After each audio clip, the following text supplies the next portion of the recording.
Good evening, Baller Nation. It's your boys, the Shotcallers, back with another podcast episode. The date is July 19th, 2020. And as always, we're back to talk basketball. As always, I got my boys, Richard Bustos. What's up? The excitement is mounting. I'm punching the air right now. I'm so ready. And our boy, Andre West. Not as excited as Richard, but I'm still pretty excited. What's going on, y'all? And I'm your host, JV, and we're back with another banger. You excited, JV?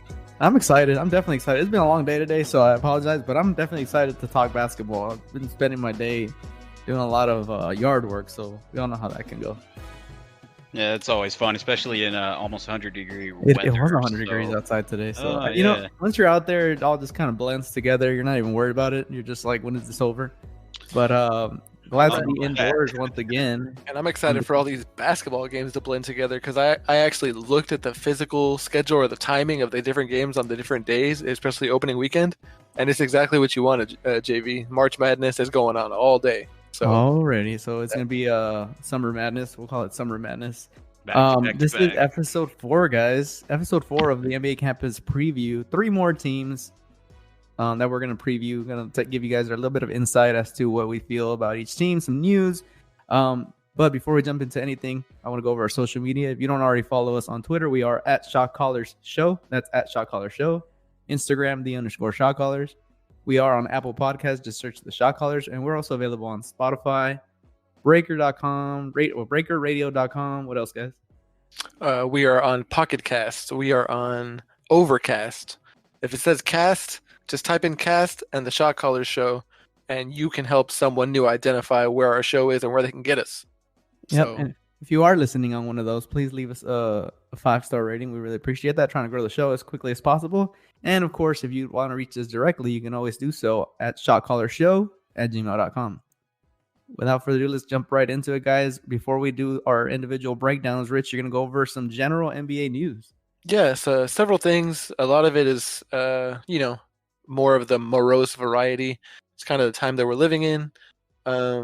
And as we stated several episodes ago, that the Shotcallers and us individually all stand for all forms of social justice. We don't want to leave anyone behind in the quest for equality and feeling like everyone has equal representation and the right to, search and fight for whatever makes them most happy in this world.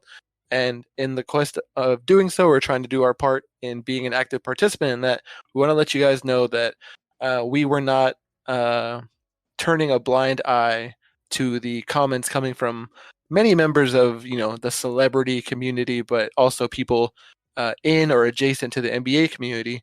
Steven Jackson, Dwayne Wade, Charles Barkley, all weighing in or being a part of different efforts, I think, to empower, Black people, communities that they're members of, but at the same time, inadvertently or advertently disparaging members of the Jewish community. Steven Jackson, Nick Cannon, I believe, as well, adjacent to the community, were tweeting or broadcasting different conspiracy theories, mentioning, the Jewish members of high society controlling banks and all sorts of kind of negative stigmas and stereotypes that have been portrayed in media, for several years that obviously isn't kind towards members of that community. And we're not cool with that either. I think I can speak for all of us when I say that. And so myself saying this now, but more prominently, Charles Barkley, Kareem Abdul-Jabbar have come out firmly and strongly against people that want to be an activist or want to speak for one community while also putting down another one. And that's not cool. Everyone has the rising tide has raised all ships, not just the one that you're a part of. Otherwise, it's antithetical to your initial stance. Am I speaking on the same wavelength as you guys too? Yeah, for sure. And I believe it all stemmed from some original tweets from Deshaun Jackson, who actually is an NFL football player. I believe that's where it all kind of started. He since deleted the tweets, but there were some like anti-Semitic posts.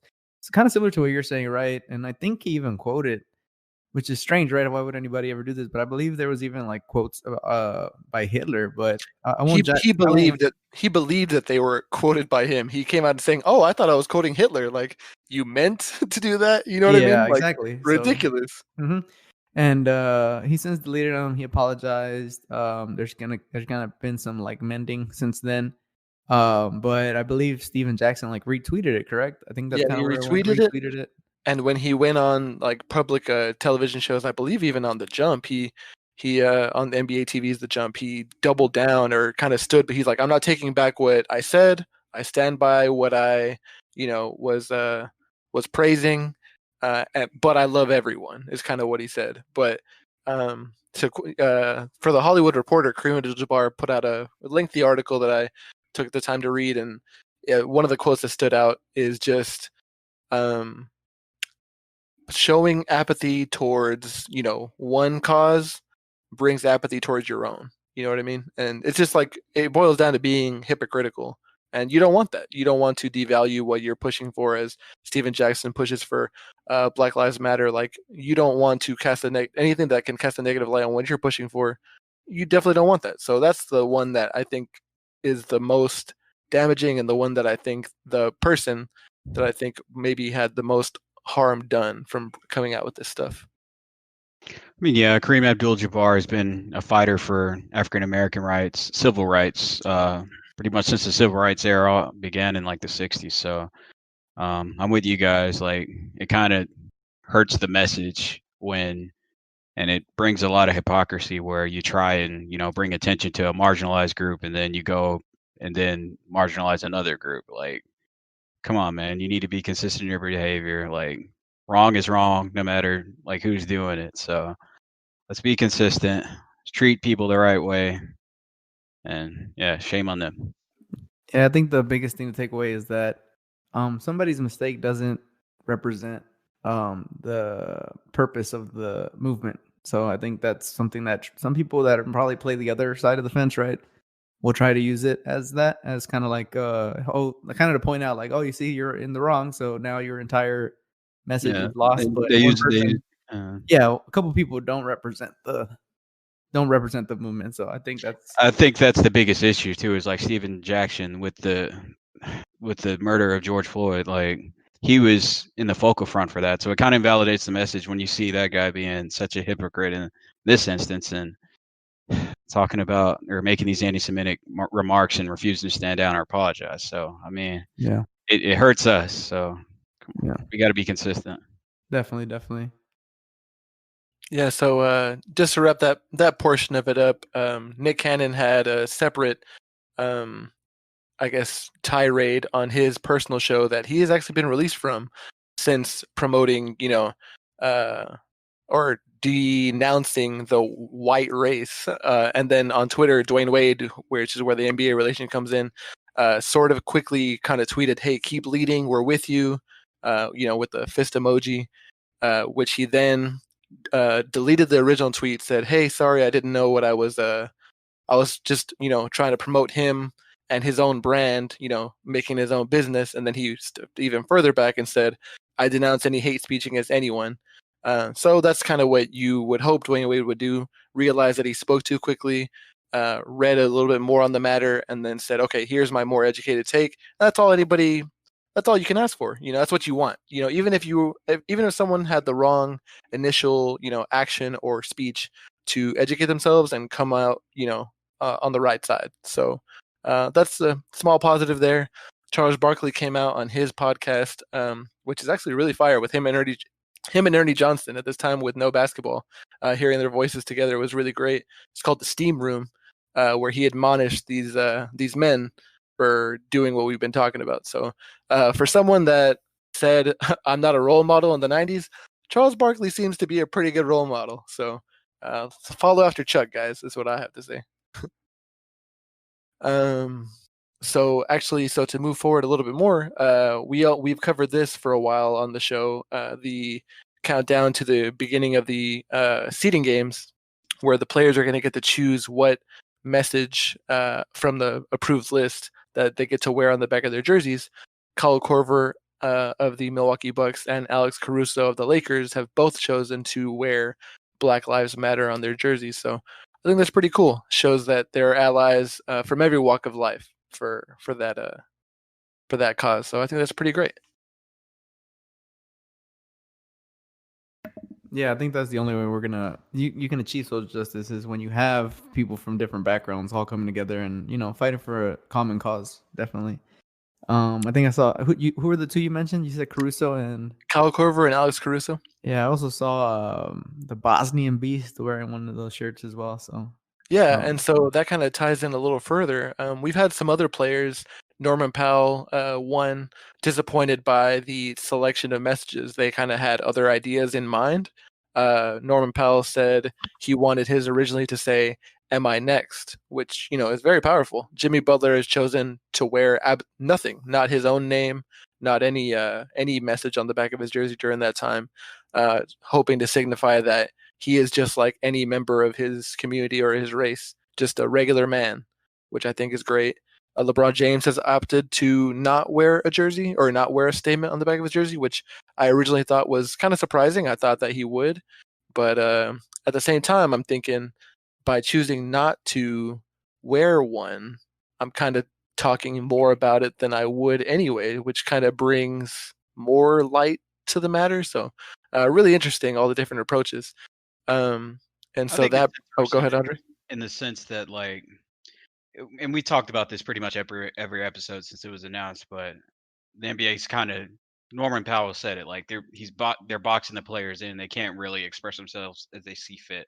So they're I think a lot of players are just taking it as, all right, well, this is an inadequate venue to talk about this because we can't express ourselves in the way that we want to. So let's just avoid it altogether. Yeah, and so that brings me to the final tweet to kind of wrap it up. Shams Charania is reporting on July 19th from his sources Sunday night that the NBA Players Association is partnering with Russell Westbrook's clothing line to design social justice shirts for all NBA players to incorporate some messages that were not approved for jerseys previously. Okay. So to sort of expand a little bit. So that seems to be positive. Why not? Right? Yeah. Why not? Why not, JV? I like Russ, man. Oh, no. Good. Yeah, no reason not to. So yeah, that's great. So that's it. I stand with Goya beans. Sorry. I wonder if there'll be like a crossing guard thing. You remember when he wore that? Yeah. Oh, you mean the yellow, the reflective orange vest? Yeah. One of those. That's funny. Yeah, maybe. I always loved Russ's style personally. Man, I hope the Houston Rockets packed their red carpet to come out here to the game. Oh, did you see PJ Tucker's shoes? He took like 50 pairs of shoes. Took 90 pairs of shoes, my dude. He's trying to order more. Oh my God. Yeah, man. What's wrong with this dude? He ain't going nowhere.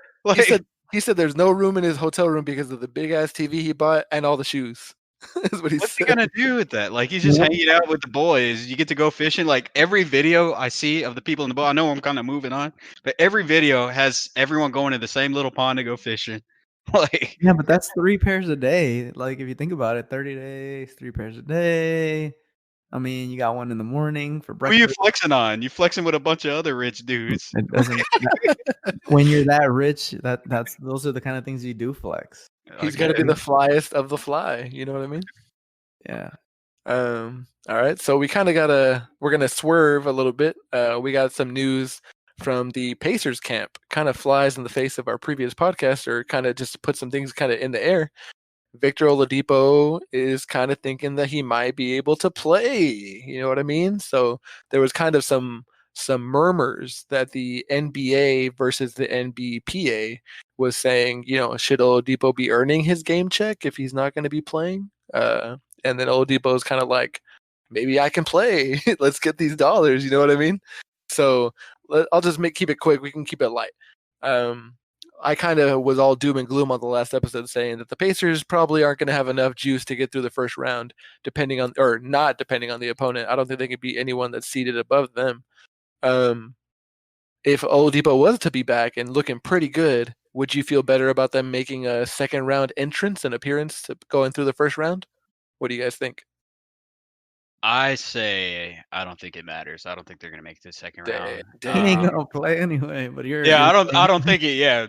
Also, I don't think he's gonna play, and if he does play, I don't think he's comfortable enough. If he played full strength, like we're talking Oladipo full strength, I could see them bouncing the Sixers. I said that before we started all of this, so I'll stick to that.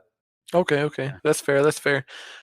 Cool. So yeah, and Jonathan and I talked about this kind of when the news broke before we recorded, but it's kind of 30 seconds a game. Huh? What'd you say? Yeah, he can play a minute a game and still earn his check. Yeah, just tag in.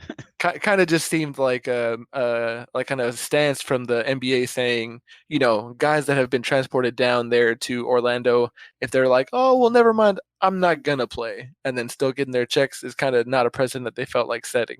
So I wonder if that's kind of the posturing behind this. I think the majority of the guys, if they're already there, they're gonna be like, I might as well play. Like, right. It's boring as fuck. Can't play if the coach doesn't let me play. Well, then that's just I mean, in this case where he's kind of compromised, right? His health's compromised. I can see that definitely being the case. They check him in for a minute, or the coach just keeps him on the bench, whatever. That's fine. I can see that, but I think 99% of the guys that are there, they want to go play. To my point, right? They're bored. What else are they going to do? They really want to go down there. I mean, I guess if you paid me $20 million to hang out for a month at Disney World, and all I had to do was quarantine, I'd do it. But they're already there. If they're not compromised, I don't see why they wouldn't want to try to win a title.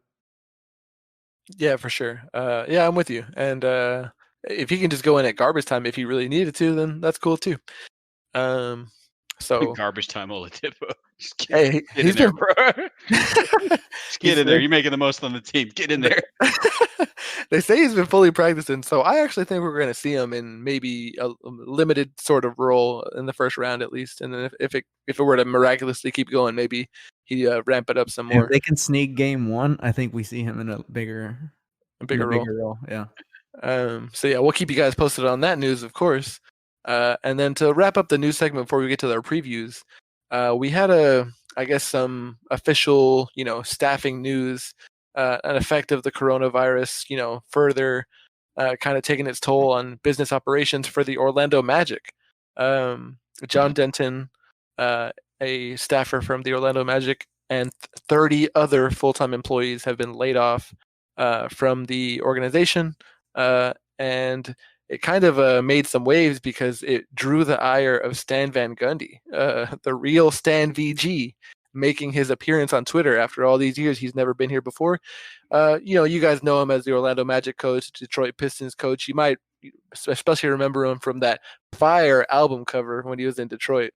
And then now he's a personality on NBA TV and TNT at times, I believe, tweeting, these layoffs just couldn't be avoided.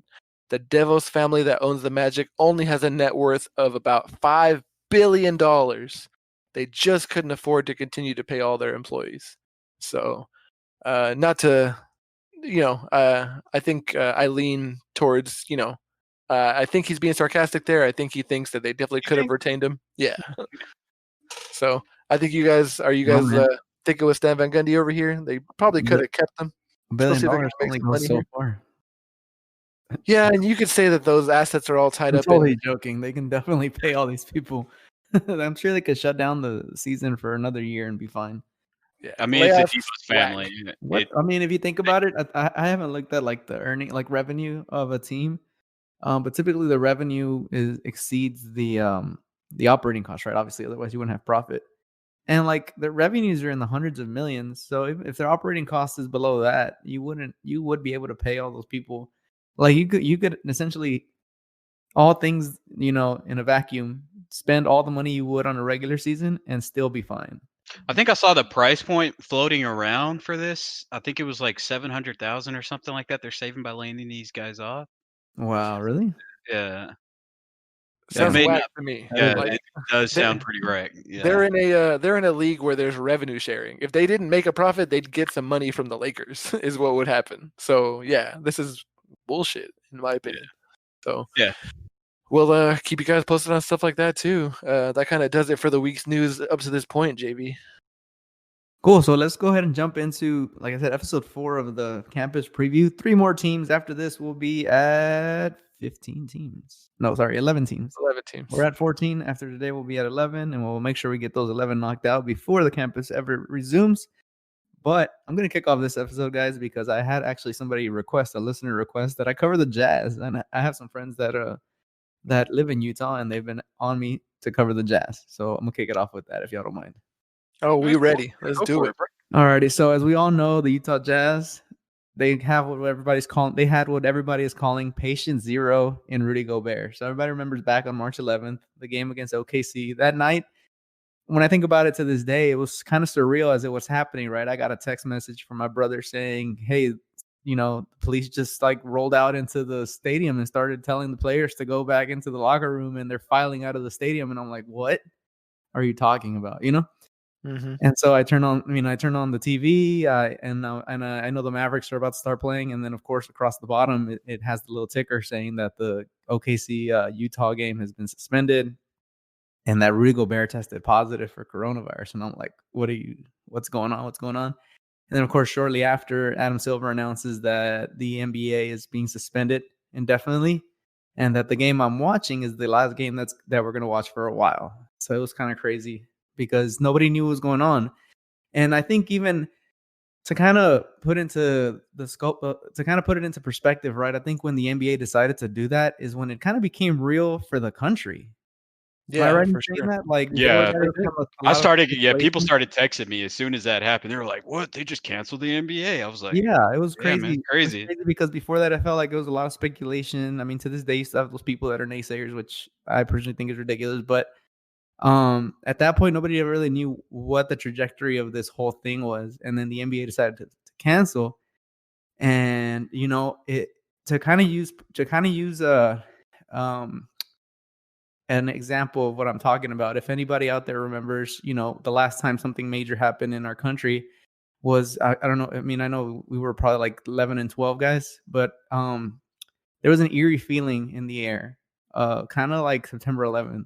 Like nobody really knew what was next. And so for that to happen and the NBA to cancel, I was just like, where do we go from here? Everything started running through my head. But since then, it's been what, 4 months, guys? About 4 months. And the NBA is on its trajectory to resume. And it all started with the Utah Jazz. Of course, Rudy Gobert got a lot of flack because 2 days before that, he kind of poked fun at the whole thing. He grabbed all the mics after the post-game interview. Y'all remember that? Mm-hmm. And then 2 days later, he tests positive. Of course, the next day, they reported Donovan Mitchell also tested positive.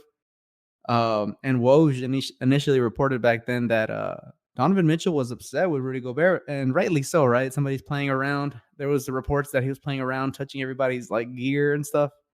Yeah. And, then they both test positive. So there was that report that he was clearly upset. And it was actually reported that Woj actually also reported that there was a rift between them for a long while. And at the beginning, Rudy Gobert actually ignored text messages and Instagram messages from Rudy. So Donovan was mad. I don't know how long after that it took them before they finally talked.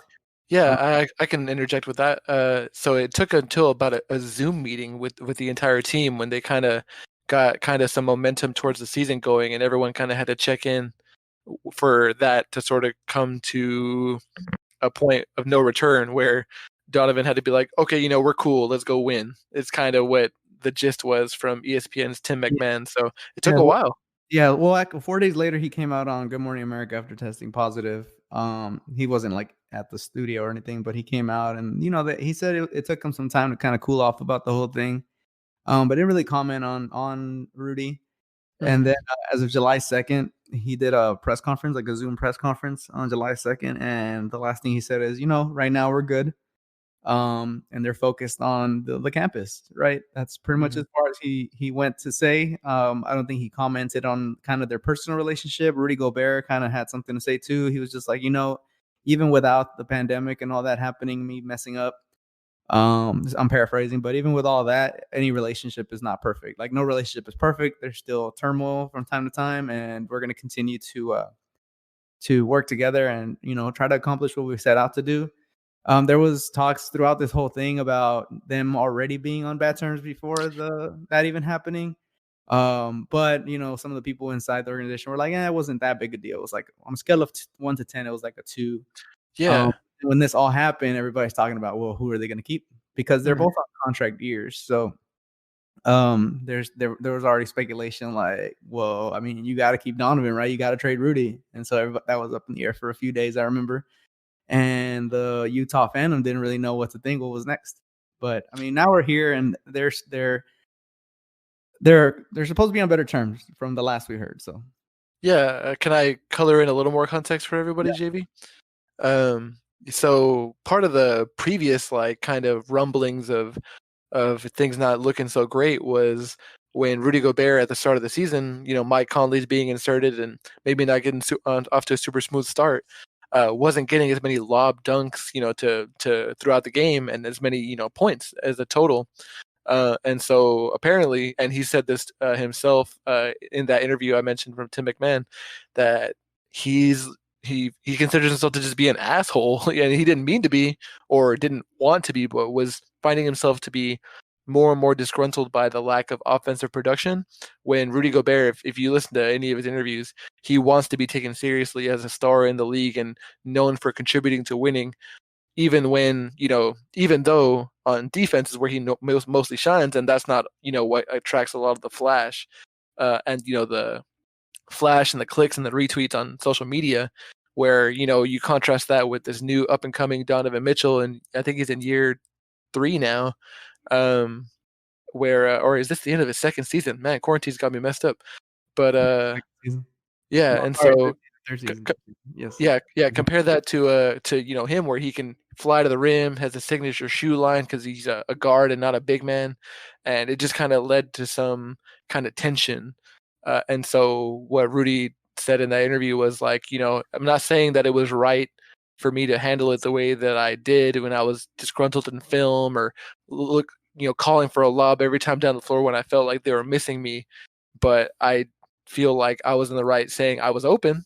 And then, kind of the give and take of like, yeah, you were open, but we're not going to pass it to you every single time. I'm going to miss the pass sometimes. So I think that kind of is what stemmed to that general kind of uneasiness and then culminating in everything that you mentioned, JV. So it'll be real interesting to see what's going to happen going forward. Yeah, I mean, at the end of the day, I think a lot of this is going to be determined by how well they do in the playoffs, and then at the end of all this, they're going to decide. They have to decide, right? It's going to be dollars at that point. Who do you keep? I think we can all agree that the long-term piece would have to be Donovan Mitchell, just because they've had Gobert for a while. It's no longer a big man's league, and as much as he wants to be taken seriously for his offense, he is more of a defensive powerhouse. And I mean, I would hope that if they can, they would pay both. But I think if you had to play devil's advocate and said one of them's leaving, I would put my money on Gobert being the one that leaves. Yeah, I really like your wording there. Andre, did I cut you off? Yeah, just all I was gonna say is there was some instances where, like, at least recently, with everything that's happening with Black Lives Matter and like vandalism going on in Utah, I've seen Donovan Mitchell show some frustration in his tweets and Instagram messages saying, "Man, we can't have the statue and stuff like that here in Utah and stuff." So I wouldn't be surprised if he walked either or demanded a trade. But I mean, yeah, Utah's they got to make a decision. Like JV said, I think it's going to come down to how they do in the bubble right now. I've yet to see someone be offered their rookie extension and not take it, so I'm not sure, what that's gonna say for the future of Donovan Mitchell. And what I was going to say, leaving a lot of money on the table for sure, because you're signing a qualifying offer at that point. Right. And he's had some health kind of issues in the past, so you want to lock in that security. But to swing it back to what you said, JV, calling him a powerhouse, that's exactly what Rudy Gobert is. He's the anchor of the defense. He's a guy that even if you're disgruntled having him on your team, you don't like his attitude, you fucking like when your guy gets past you, and that's the guy that's on your back line ready to clean up any of your mistakes. So I definitely am in the corner of what you're saying. He's a powerhouse. However, he qualifies after being Defensive Player of the Year for a supermax extension. I don't think anyone that follows the NBA as closely as we do, definitely anyone that works in the NBA or is in that front office, and Rudy Gobert, I think everyone knows that he likely will not be offered that max extension because of the crippling effects it can have on a team, especially in an uneasy climate financially with this pandemic going on. And he's going to get older, and it's harder and harder to build around a contract like that. So I don't think he's going to receive the max, but with the amount of pride that he has as a player, I wonder if there's going to be a middle ground that is amenable to both sides. So that's the part that he'll likely throws another wrench in there. He'll likely go searching for suitors, and he might find somebody. I mean, there's always that one team that's willing to pay, but it is an uncertain offseason for sure. Yeah. A little bit more notes on the Jazz. They'll be staying at the Grand Destino, so they're in the top tier of the teams in the upper echelon, so they get the fancy hotel. So if there's a bright side to all of this, is that they're going to be accommodated a lot better, which I want to point out, if anybody didn't notice or didn't see this tweet by CJ McCollum, it was actually Damian Lillard's birthday last week. And he posted a picture outside of his room. And of course, they're all supposed to stay apart 6 feet, so they couldn't like party or anything. But he went up to the room and he decorated the outside of the room, balloons, etc. Happy birthday, all that, all that jazz. All that jazz. Yeah, I was not gonna say no pun intended, but thanks, Rich. But he posted the picture, and then the NBA kind of retweeted or reposted it, but the NBA Twitter edited out the logo on the room, but everybody had already seen what it said. It was a double door room. So what do you guys think that logo said? Oh, the presidential suite. Yep, it said presidential suite. So the NBA didn't want everybody to know that Damian Lillard had preferential treatment, as I am sure the upper level of all these players probably are receiving that. We're talking, Giannis, LeBron. If I had to guess, those guys probably all got a presidential suite. I mean, it's fine. Well, I'm not saying there's anything wrong with it, but it's just funny that the NBA was they try to hide it. Yeah, that's the funny part. Yeah, for sure. It's called the Barbra Streisand effect. You say, "Don't look at this," everyone's looking at it, dog. Exactly. And what I kind of heard was that the Boston Celtics, the teams all have their own floor. So on the hotel's floor, there's going to be bigger rooms than others, and I think they're allowing, at least on the Celtics side, it goes in order of tenure. Whoever's been on the team the longest gets to pick what suite they get, and that means Marcus Smart's got a nice big room. So I think that's kind of how it goes. Pretty cool. Some key matchups for the Jazz, August 1st. That's going to be their the second game on their schedule. They play against the Thunder. That's going to be their likeliest first-round opponent if all things stayed static. They would face the Thunder. So kind of an early preview as to, where they stand against them. OKC kind of plays similar ball, nothing too high pace. They have shooters, but they also rely on the interior big man. So kind of that, Steven Adams versus Rudy Gobert on the inside will be cool to watch. And they both shoot three-pointers at a high percentage, but the Jazz are actually a little bit better.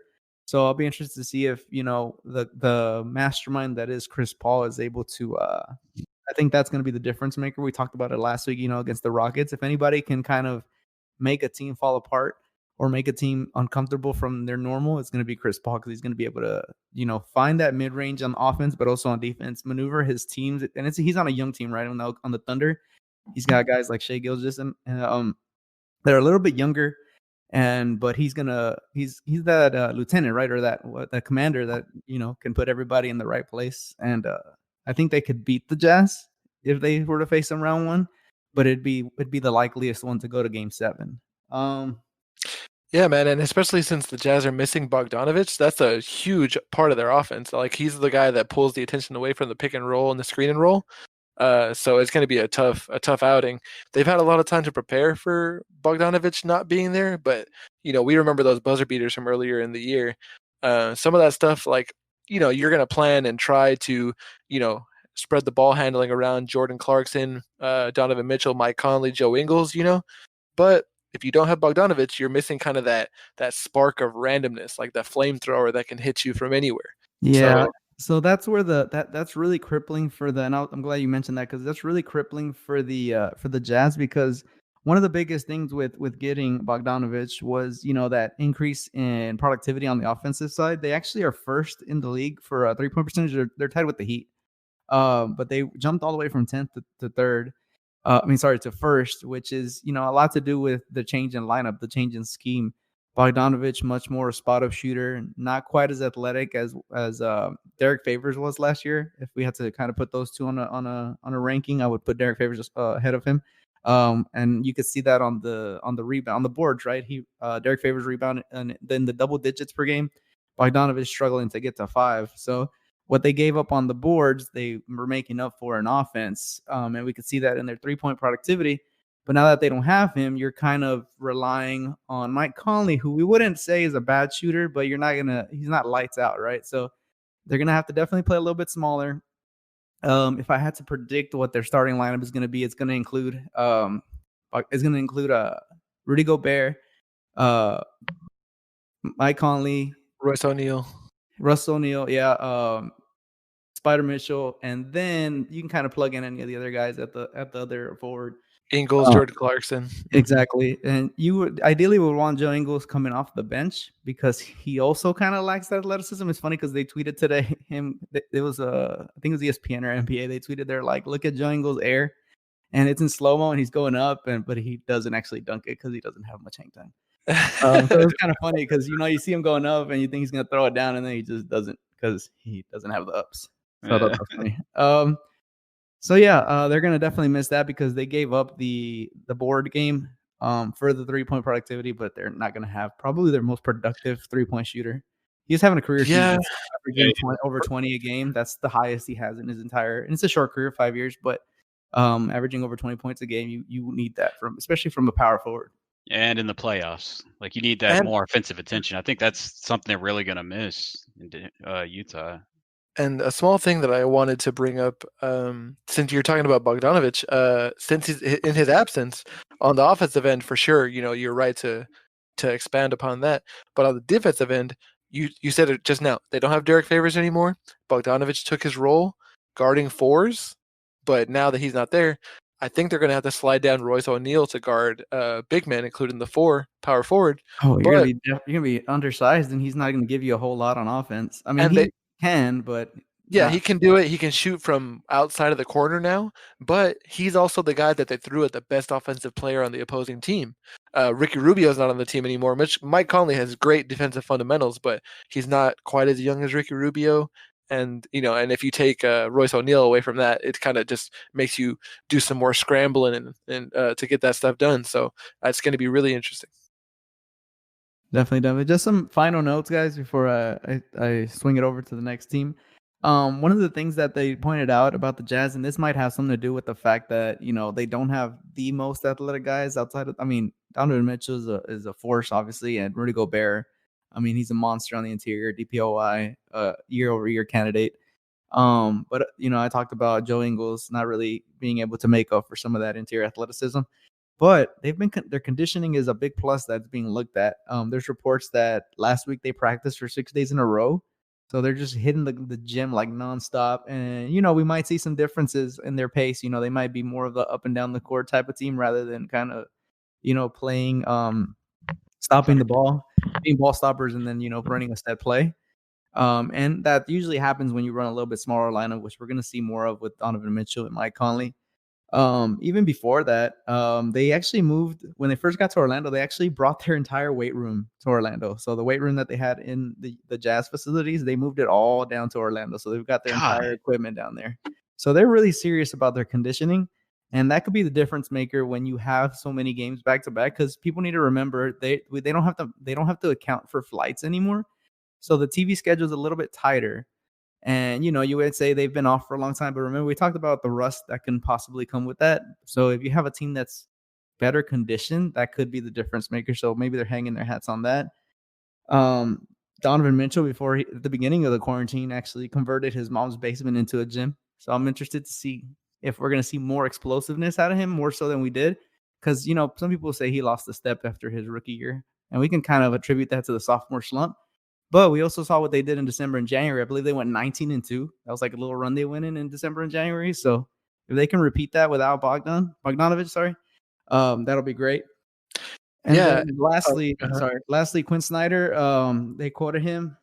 He's ready to see Mike Conley really break out and get back to that grit and grind Grizzly Mike Conley. He said, I quote, he can't take a bad shot as far as I'm concerned, and I want him to play like that. So what that tells me is that he has the utmost confidence in Mike Conley. He trusts him. He's a veteran. He says, go out there. You know what you need to do. And he's giving him free range to essentially, take whatever shot he feels he needs to take. Yeah, that would be really great. I'm sure they really want to see that. I want to put my conspiracy hat back on. Are y'all ready? Throw it on, man. Okay. Hit the switch. All right, so switch. Talk about the elevation or something. Yeah, I am. So you guys, our listeners in Utah, know JV's been to Utah. You think about Denver as a high elevation city, right? Utah is the second highest in the NBA for sure. So guys go out there, they can't breathe, and the Utah guys are like, man, we're just running circles around y'all. What if they go to Florida where the elevation is very low? They're almost underwater over there, and these guys are like, all this air, all this oxygen, and they just get supercharged. The Nuggets and the Jazz, like Western Conference Finals. We don't know. We'll see. I've been practicing 3,000 times gravity over there. Yeah, exactly. Come out, Kaioken. I can definitely see that.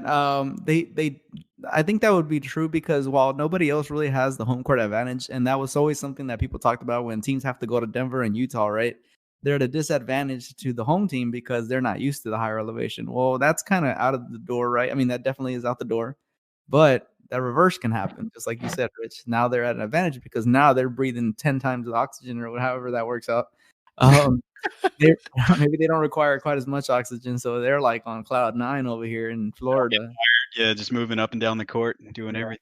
Yeah, we'll see. All of Florida. All this conditioning to combine with that. That's why they could bring the gym. The Monstars, you know what I mean? Yeah, it's like the whole of Orlando is an oxygen bar for them. It's like when you're going to the casino in Las Vegas, the oxygen bar is right there. That's how they feel the whole time. Wow. So.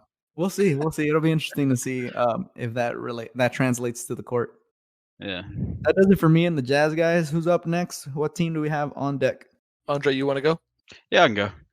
So I have the New Orleans Pelicans.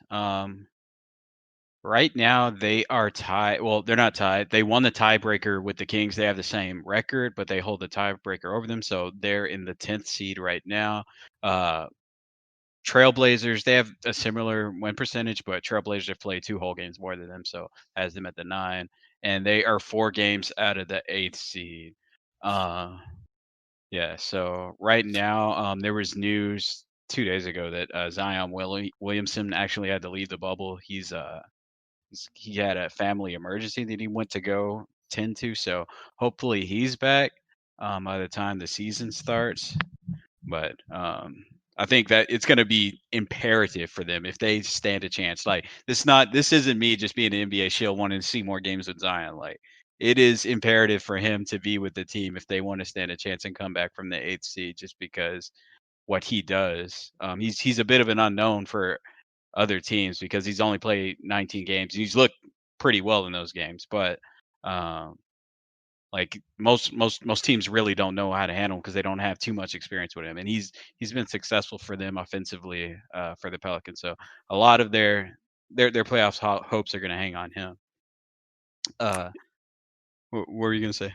I was just going to say he better get back there because I want to see this like super fast team. Josh Hart, Brandon Ingram, Drew Holiday, Lonzo Ball, all those dudes can run, and they're all young. And Williamson, we've seen him for years and years and years. He can streak down the court.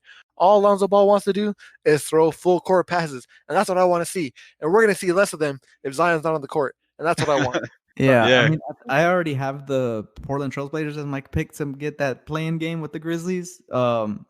So no Zion, that's a wrap for the Pelicans because essentially you have the 37-win Lakers at that point. So and I'm talking about last year. But so yeah, if you don't have Zion, that's a wrap. That's it. Like, might as well just chalk it up to next season and say, see you next time. JJ Redick can only do so much. He'll be chugging beers. JJ Redick's got a hamstring injury, so hopefully he's ready by the time the games start. But I mean, I want to give the Pelicans a little bit more credit. All the players are having pretty good years, at least the young guys. Lonzo, Ingram, Hart. Oh, dude, Ingram is an understatement. He's looking like a most improved player. Yeah, I mean, he was an all-star this year. Yeah, doing amazing. Yeah. Like, they definitely all improved, but the dubs came whenever Zion came back. Exactly. And if you guys see him with that mask and how he's looking, he don't look like Dikembe Mutombo no more. He looks like an absolute unit, looking like a transformer. Yeah, y'all talked about the Jazz and them moving the fitness facility over there, but like, man, Zion has, I think it looks like he's lost at least like 20, 30 pounds because that dude is cut. Have y'all seen him working out? Like, have y'all seen his I haven't arms? seen the actual workout. I've seen his arms in the tank that he was wearing. He was wearing like a tank top. I did see that. So he Yeah. definitely looks like a different being. And we saw how high he was getting before the pandemic. Yeah, I always remember that swatted jump shot. I don't know whose that was. To like the 15th row. Yeah, exactly. So he was getting that up before. Oh my goodness. Like whoever has to face him and guard him is asking to be posterized. He's gonna be tackling. Yeah, man. He was quoted as getting back to basics during the quarantine, like the basics of human anatomy. There's the skeleton and the muscles. And that's Zion right and there. that's where he stopped, the muscles. I hope he does come back. Obviously, if whatever he needs to handle comes first, he does come back. I just hope that with this conditioning, his body holds up so that we can see him long term. I'm thinking past the campus, even. I want to make sure that we can say Zion is not prone to injury. So, because there's always going to be that speculation, right? Well, can he hold up? Can his body hold up? Well, he's in better shape now. So if it doesn't hold up now, then those questions are definitely going to start flying in. Yeah, it looks like he's really starting to take that seriously with him getting his body in shape. But yeah, hopefully he's good because the Pelicans are definitely going to need him if they want to actually be contenders. Speaking of that, so their first game is actually going to be against JV's Jazz. And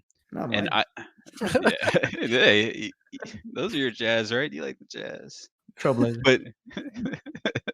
But yeah, so they play the Jazz. So it's going to be interesting to see what kind of effect Zion has on the inside with the rim protection Gobert offers. I think with the Pelicans at full strength right now, it might be a little much. That's going to be a lot for Utah to cover offensively. Defensively, they're going to be super undersized. They got Derek Favors playing the 5. You're going to have Zion at the 4. So. Yeah, on the undersized front, man, like I'm with you. It's definitely concerning because we talk about small ball. You got to get the rebound. Josh Hart is a plus rebounder. Lonzo Ball plus rebounder. Imagine this lineup. Tell me what you think. I said this at the beginning. Lonzo Ball, Drew Holiday, Brandon Ingram, and Lonzo Ball, Brandon Ingram, Josh Hart, Drew Holiday, and Zion. They're going to be coasting down the court. So many possessions. Like I think they're going to have to just try to get into an up and down foot race. And then if you take out Lonzo Ball, because he can shoot sometimes, but not all the time. Put JJ Redick in there, and there's a lot of shooting there, man. I think that's kind of what the approach might have to be for them. So yeah, they're gonna have to play fast because they're not getting rebounds. They're gonna have to put the ball up and just get out of there. Yeah, they're tiny, man. Derek Favors playing center at 6'9", so yeah.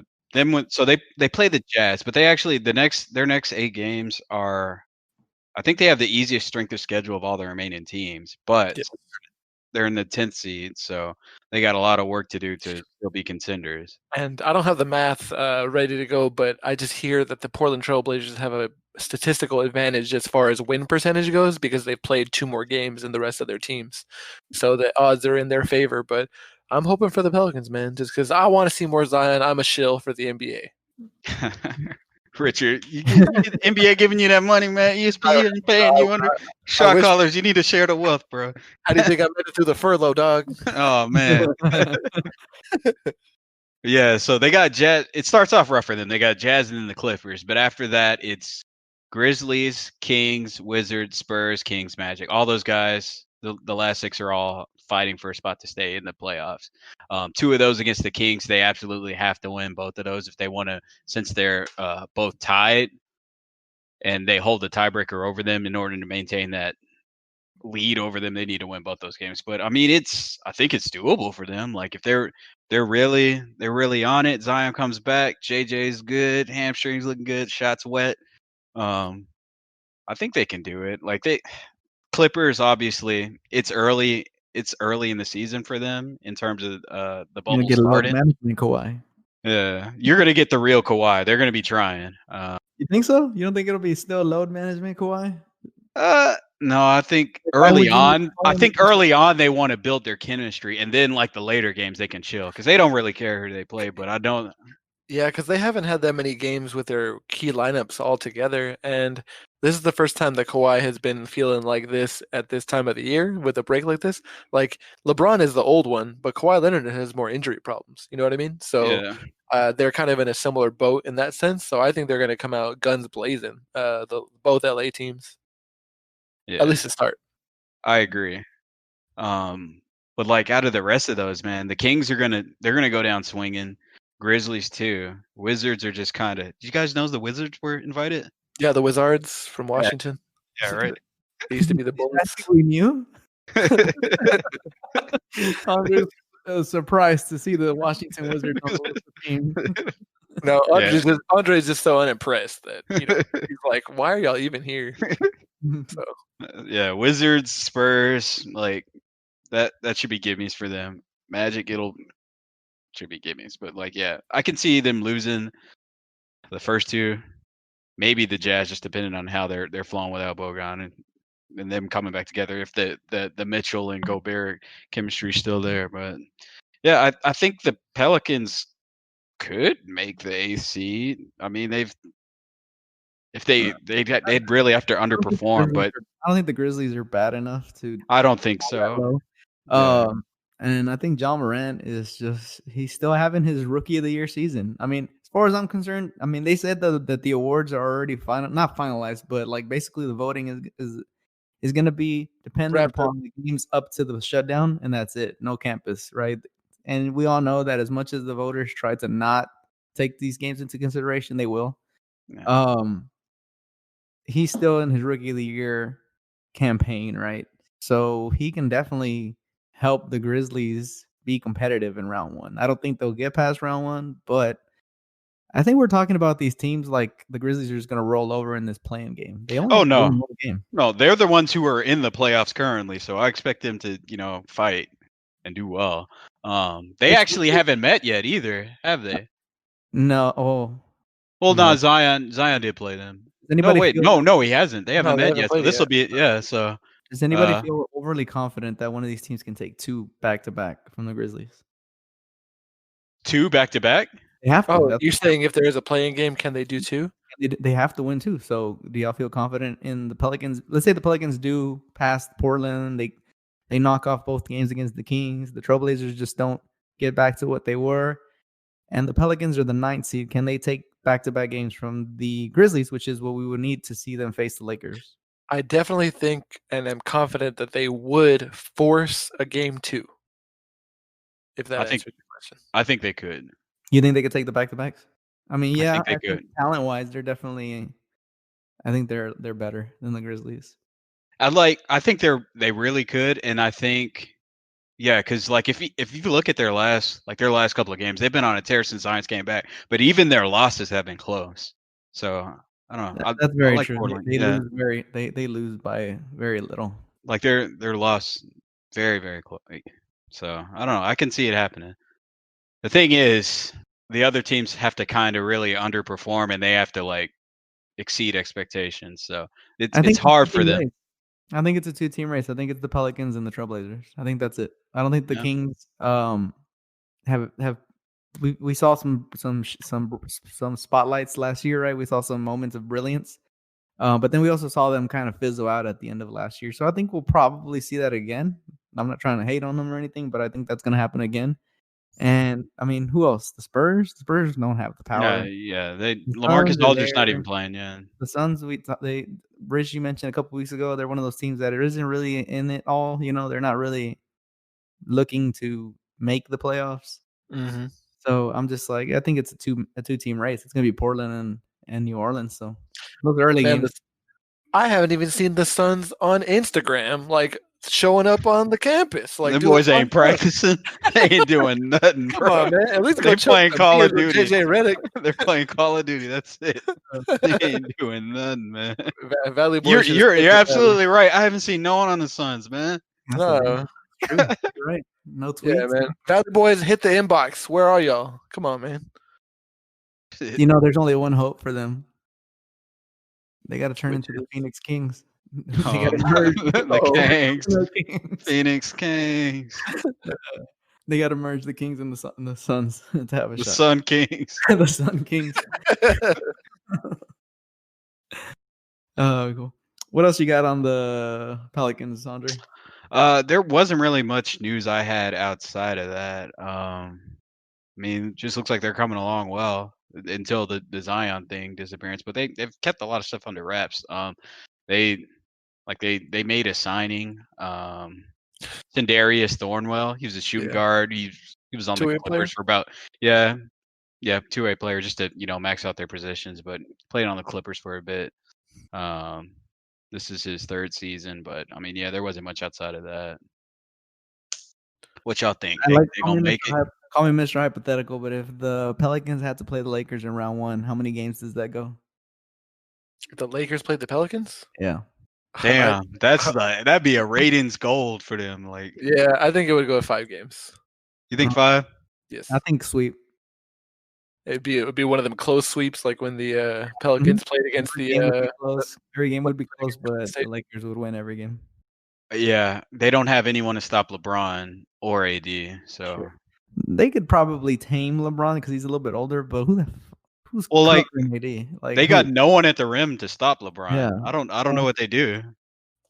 No one's strong enough. They gotta like just Zion, run fast. I guess. I'm telling you, they gotta run fast. You're right. Yeah. They just gotta hit them threes, man. JJ gotta go on fire. Zion gotta hit him. He can catch fire, so he can. Yeah, we'll see. That'll be an interesting. You're right. It'll be a ratings bonanza. The storyline's definitely there, but it's maybe they just try to injure AD or something. I don't know. Okay. Now, okay. Let's go to the east. I don't think so. It's not gonna happen. All right, y'all ready to go to the third and final team? Yes. Whose ankles are we breaking in the east? Okay. No, just like if you let me paint if you touch AD's shoulder right here, like his wrist. Oh, okay. No, that's fair. Pelicans fans can tell you that. It's not that his wrist will break. He's gonna say went to the locker room early, did not finish the game. Like that's what always happens with that guy.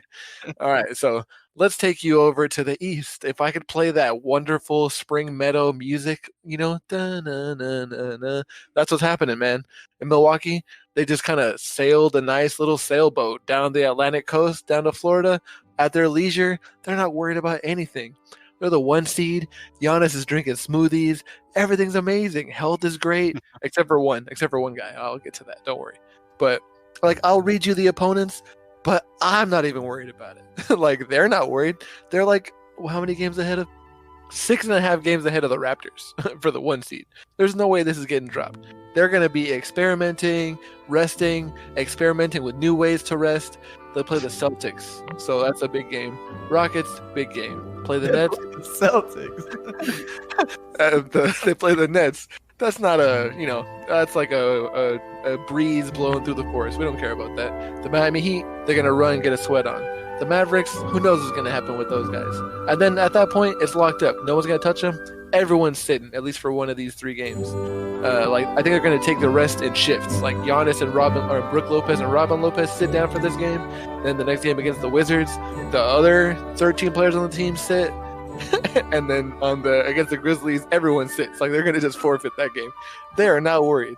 All right, so now that we've gotten the idea that the Bucks are not worried about this regular season out of the way, I think they're going to be experimenting with some stuff and trying to, at least I'm going to be watching to see how these things develop. Now for the interesting part, now that I've set the scene for y'all. Unfortunately, one of their players did confirm positive for the coronavirus. Eric Bledsoe, 2 days ago, so Friday, confirmed. He is appearing to be asymptomatic, has tweeted that he's feeling well and encourages everyone to mask up and stay safe. So that's great. 15.4 points per game this season, 14.6 rebounds, 5.4 assists. If for the next 2 weeks, what was that? No, 4.6 rebounds. Okay, I was about to say. What? No, sorry. Okay, so let's say he, is able to recover. Everyone's recovery timelines are different. Let's hope that he gets to a speedy recovery, gets some conditioning right, and is able to play. Maybe he misses just the first 1 or 2 games of the playing games. Assuming good health, the things that I kind of am wondering the most is kind of who in the East, once they go through their first round opponent, slaughter them, and go to the second or third round, who is going to kind of push them out of their comfort zone with the defensive scheme that they play. So some might know that the Milwaukee Bucks allow the most threes per game of any team. And you're like, Rich, isn't that a bad thing? It can be, but not in these circumstances. The Bucks give up the least easy points of any team in the league. They have a top 5 rated defense. They are terrific, and I'll tell you why. Part of it is their defensive scheme. So Brook Lopez, not known for his defense, but he is a hell of an anchor of this particular defensive team with Mike Budenholzer. They play a drop back scheme. So when the pick and roll comes, that defensive center, that Brook Lopez, goes all the way back to the rim, Robin Lopez, when Brook is sitting, and he just says, "You cannot dunk on me. You're not going to dunk on me. Move this ball around." And, there's an opening there. Just like JV said earlier, Chris Paul, tactician, can get to that mid-range, shoot those shots. The Oklahoma City Thunder have a lot of guys that can shoot mid-range shots. There isn't a team in the East that can consistently do that to the extent that Kawhi Leonard did last year. Kawhi Leonard has migrated conferences. They do have kind of a pick and pop threat that can kind of take advantage of this. Marc Gasol on the aforementioned Raptors can shoot well from 3. They do have slashing guards like Fred VanVleet and Kyle Lowry could be challenging. And then lineups like Jason Tatum, Kemba Walker, Jaylen Brown, Gordon Hayward, and Marcus Smart can probably be challenging for a big team like that, making Brook Lopez kind of lumber around on the perimeter. But he's kind of fleet of foot. So we're going to see what's going to happen with that, how that defense is going to hold up, and if anybody can challenge them. Brook Lopez. What? What's up, Andre? I don't know if you saw Ben Simmons. Oh, mid-range. Sorry. Sorry. You got a new threat brewing in the East. Oh man, there's a weed growing in their wonderful garden of fucking Milwaukee. The Ben Simmons coming to wreak havoc. All right, so Brook Lopez on the offensive side, where we know him from Brooklyn, especially when he was playing there, to be an all-star and have a lot of skill. Not shooting great from 3, only 29%. The other thing that I'm kind of watching is when they're running their pick and roll with Brook Lopez and Giannis, or Dante DiVincenzo and Giannis, or Pat Connaughton and Giannis. When they're running that pick and roll, those guys that I mentioned besides Giannis, Giannis included, don't shoot that great from 3. They're all sub 35% shooters. 34, 33, 29% with Brook Lopez. So our team's going to defend them the way that the Miami Heat defend them. Whoever is on DiVincenzo, it's a strong defender. Jimmy Butler comes to mind. They're on that guy, Sterling Brown, guarding Sterling Brown. And as soon as that isolation happens, or that pick and roll happens, they form a wall. They're saying, all right, we're going to stop this action. No penetration. We're not going to rotate. You're not going to enter the paint whatsoever. So I wonder how Mike Budenholzer is going to kind of counterattack that if they see that defensive scheme. Are they going to try to minimize who's on the floor? That leads me to their signing that they made in February. Marvin Williams on the Hornets was waived from the Hornets, of course, and picked up by the Bucks for the rest of the season. And whenever they take Brook Lopez off the floor, maybe they can get that offensive going from 3, because from the corner in the past 6 seasons for Marvin Williams, he's shot over 40% in 4 of those seasons. So he can definitely light it up depending on, what year it is, I guess. But that's kind of what they're hoping for. So that's kind of what I'm looking for too. And then getting their easy shots. Like I was telling you guys earlier, they don't give up easy shots. They get easy shots. They lead the league at scoring at the rim. They're number 1. And then I'll hit y'all with the final easy point stats that I mentioned earlier, right after I tell you this. Budenholzer last year didn't really adapt to how the Raptors were kind of attacking him defensively and offensively. But this season, I've seen some signs that he's kind of getting more malleable in year 2. Kind of like the Warriors in year 1 when they won their first title. They won 67 games. And then the Warriors were like, well, we're going to be even better. And everyone's like, what? How can you be even better? You won 67 games. And then they won 73 games? Like, it was crazy. I think the Bucks can be even better. They've known the scheme even more. And Mike Budenholzer himself is learning to adapt a little bit in this way. So Brook Lopez shot a lot of threes. But before he shot a lot of threes on offense, what did he do on offense, guys? What kind of a machine was he? He was a machine in the mid-range and the post. Oh, Smash him. Smash him. So in those lineups, like those small guards against the Celtics that I mentioned earlier, he's been letting them wreak havoc. Just put his butt on them and hitting those hooks. So let Brooks smash him. That's what I'm wondering. Brooks smash? Brooks smash, dog. Like the Hulk, him and his brother are Disney fiends. He's going to channel the Hulk and see if he's going to dunk on him. So obviously, I'm super high on the Bucks. Let me tell you guys the final stats, and then I'm done with my breakdown. And y'all can let me know what you're most excited about watching the Bucks, and then we'll close it out. So they lead the NBA in rebounding. So if you miss a shot, they're getting the ball. You're not getting the ball back. You don't get another shot to shoot against. They got some long boys. Yeah, they got the long boys. They lead the NBA in 2-point percentage. So, or defending 2-point percentage. So it's hard to score on them at the rim. And then free throw attempts. These guys don't foul. They are ranked 5th, top 5 in fouls allowed per game. So they are not overly handsy. They're good at not getting calls against them. You're not getting easy shots. And that is what funnels the ball outward. And they're still scrambling on defense. They got George Hill running around trying to guard that 3-point line, but that's where the ball's going. And though they're letting a lot of threes go up, it's not from apathy. It's from chasing it down, and that's the shot they're giving up, which is why they're still ranked so highly on defense. So they're not giving you easy points, and they're making you hit these long contested threes. So good luck taking these guys down. What are you guys excited to see? Name one player or any aspect of it, and that'll wrap it up for me. I think I made the case. So I'm gonna go ahead and make the case for the team that can beat them. And funny enough, this is a team I see them facing in the Eastern Conference Finals.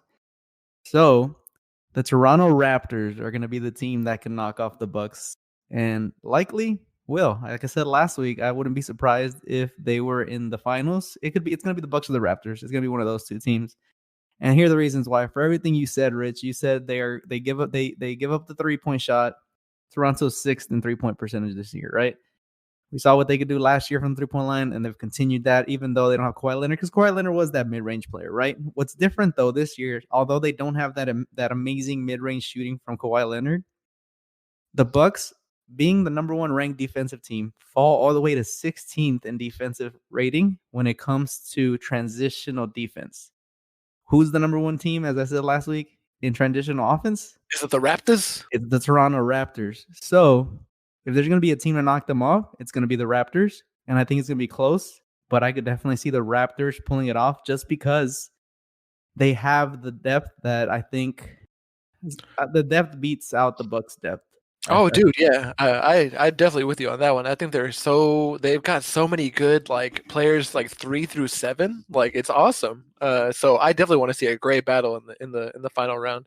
Yeah, and they've got guys that can guard Giannis. Got long guys like Pascal Siakam. We've talked about OG Anunoby's athleticism on defense. So they've got the guys to kind of make it hard. They have the best shot at making it hard on Giannis. And when you make it hard on Giannis and you force stuff a little bit further from the rim, he tends to struggle a little bit more, even though he's kind of expanded his game, right? He's gotten a little bit away. He's able to move away from the paint if he needs to. And I'll be interested to see if he's elevated his jump shot even more through this pandemic.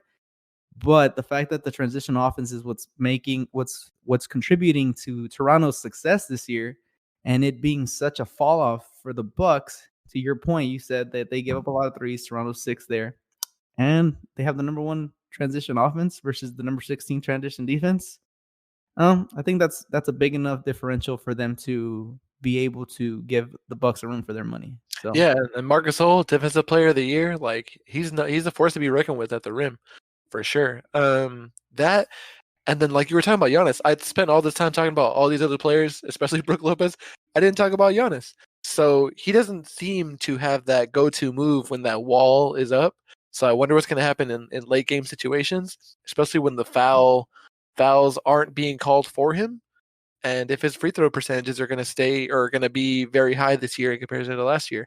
The final tidbit I had on Giannis that I forgot to mention was his minutes are very low. If he wins the MVP this year, he's going to be the lowest minutes played per game MVP ever, selected. 37 minutes a game. Or maybe even less. But in the playoffs, he was playing about 37 minutes a game last season. So the reason that the Milwaukee Bucks might tell you that's the case is that Giannis plays so hard that he just gets tired, and they got to take him out for stints at a time. So I wonder how his conditioning is going to be going into this restart. So yeah, man, I had a lot of answers for you at the beginning, but I got questions too. I'm ready to see a fight. I think so. I agree with JV in terms of the Raptors being a threat to Milwaukee, but I also think the Sixers can kind of pack the paint on Giannis too, and that's going to force the other players to have to make their shots. Thing is, the Sixers personnel, they have a lot of strong defenders who can play on the perimeter. Matisse Thybulle, y'all know Ben Simmons, and Joel Embiid. Like, those are both Defensive Player of the Year candidates. And then they have Al Horford too. So it's like, with them staggered, like Embiid and Horford staggered, if they don't want to, clog the paint and stuff and allow some form of flowable offense, they have the defensive capability to kind of shut down Milwaukee's greatest strength, which is scoring at the rim. So, I think you make a good point there on the defensive side, but the problem is going to be the offense. We know what Joel Embiid can do on the inside. The problem is, you talked about Ben Simmons earlier. I don't know if you were playing or not, but no, I was playing. He's actually not very. I mean, because he's not great at the mid range, and that's where you got to be. You can't beat him at the three, right? You're not going to beat them at the three. The Milwaukee Bucks are better from three, or they're about the same. It's like a wash. But they have better transitional. They're shooting below league average at 3 too, though. Well, yeah, but it's a wash when you're talking about two teams that don't shoot it off the charts, right? Mid range is not something that's a strength of Ben Simmons. So it really comes down to what you talked about last week. How well can Joel Embiid hold up being knocked around in the paint, right? Because transitional offense, I know I mentioned the Raptors being number 1, but number 2 are the Bucks. So when you're talking about running up and down the court, like, can the 76ers, keep up with that pace of offense? And I just don't see it, because Ben Simmons is a ball stopper, other than the fact that if he's in transition, he can throw it down, right? If he has got all the room in the world. But then when we're talking about the half-court game, there's not much to doing. Yeah, that's where they got Shake Milton to kind of handle the ball as opposed to Ben Simmons, so he can play power forward. So I definitely see both of your points, and I think that both the teams you mentioned can definitely give the Bucks a run for their money. But it's what I was gonna say was what JV said, is that the Bucks do such a good job of cleaning up the glass and not fouling. Your offense has to be on point to take advantage of all the opportunities that you do get, that you have to outscore the Bucks, who have their own potent offense. So pretty crazy. And and if I were y'all, I would also consider or not y'all, but if I was gonna put up another team to contest against the Bucks, is like, the Celtics have a very polished offense with a lot of offensive threats themselves. So maybe they have a chance at doing what I just mentioned. So the only thing with the Celtics is they don't have a center. Like, is Enes Kanter still their center? Yeah. Yep. Him and Daniel Tice. Oh yeah, nah. They're gonna lean on going small. You know what I mean? So that's why, as much as I said that, the Bucks are heavily favored and they're gonna just breeze right through the first round, they will. But it's definitely going to be some interesting matchups and things to watch and reasons to watch. It's really going to be, for them, it's going to be really about what Jason Tatum we get, because we've all seen him go into Mamba mode and then he chucks up 20 and makes 6, right? We've seen that game. Lately, we've seen a much better Jason Tatum. So it's really, what Jason Tatum are we going to see in these games? And can we get the good Jason Tatum that you mentioned, and can it come without Kemba Walker only getting 12 points? Can he get 20 alongside Jason Tatum's 26? You know what I'm saying? So can you get both? And that's what's going to be the difference. I feel like there's a lot of variability. Yeah, and especially in the Celtics, because Hayward can pop off. Brown's been looking good too this year, so I hope that Brown can continue to get his points. Like, get your 20 points, but without having any plays run for him, getting the putbacks, getting the second chance points, getting down in transition, stuff like that. That's why he's my favorite player to watch on the Celtics. Yeah. But yeah, so we started on the Bucks and we hit all the top teams. Yeah, so Bucks Bucks the home of the back-to-back MVP, league MVP. That's just letting the people know who my vote is. I don't see who could beat him out, Rich. Just we're talking about the Bucks. Can anybody beat out or should beat out Giannis for the MVP this year? People want to say that LeBron should do it, especially since he's in the year that he is in his career and he's bringing along Anthony Davis. And without LeBron, Anthony Davis wouldn't have them in the playoffs, which is kind of true. He didn't get the Pelicans in the playoffs, yes, but that's more of a function of the big man in today's society. We live in a society. But anyway, so since they lost to the to the Lakers, they're saying they were the steam rolling, but no way, not for someone that can perform and improve year over year the way that Giannis has this season with that kind of athleticism. And I think he should be top 2, top 3 for Defensive Player of the Year. There's no way. So yeah, it's Giannis's vote. I already mailed it off. Like, they're not going to open my letter at the office, but I mailed it. In the trash. I don't think they're going to open it at all, Doug. Yeah, I know. This is going straight to recycling. Yeah, but I sent the letter. I paid for stamps. So yeah. Awesome. Cool. So it's Giannis to lose in the East and the MVP. That'd be crazy. No, I agree. He should be the MVP. That does it for this week's 3 teams, guys, of the NBA Campus Preview. We are down to 11 teams. We'll make sure to get those to you guys before the season resumes. I think there's some scrimmage games that are going to be televised a little bit before the actual resumption. Yeah, I think they're going to get streamed somewhere. Yeah, the first round of scrimmage games won't be televised, but the second one's onward will. So. What are they playing? 2, 3 games? Yeah, they should be playing 3. If there's anything of interest that pops up in those games, guys, we'll make sure to include it in our podcast episodes as we go along. But like I said, 11 teams, guys. We got through half already. We're at the halfway point, right at the halfway point. So we'll make sure to bring you some good content for the next remaining 11 teams. If there's a team you want us to cover next week, just shoot us a message to shotcallershow@gmail.com. Tweet us at shotcallershow. You can message us on Instagram, _shotcallers. And as always, make sure you listen in and give us a rating on Apple Podcasts, Breaker, Radio.com, Spotify, and Pocket Cast. That does it for this week's episode. Until next time, I'm JV. I'm Richard. I'm even more excited than I was at the beginning of the episode. Oh, shit. I'm Andre. I'm a little more excited, too. And we're the Shot Callers.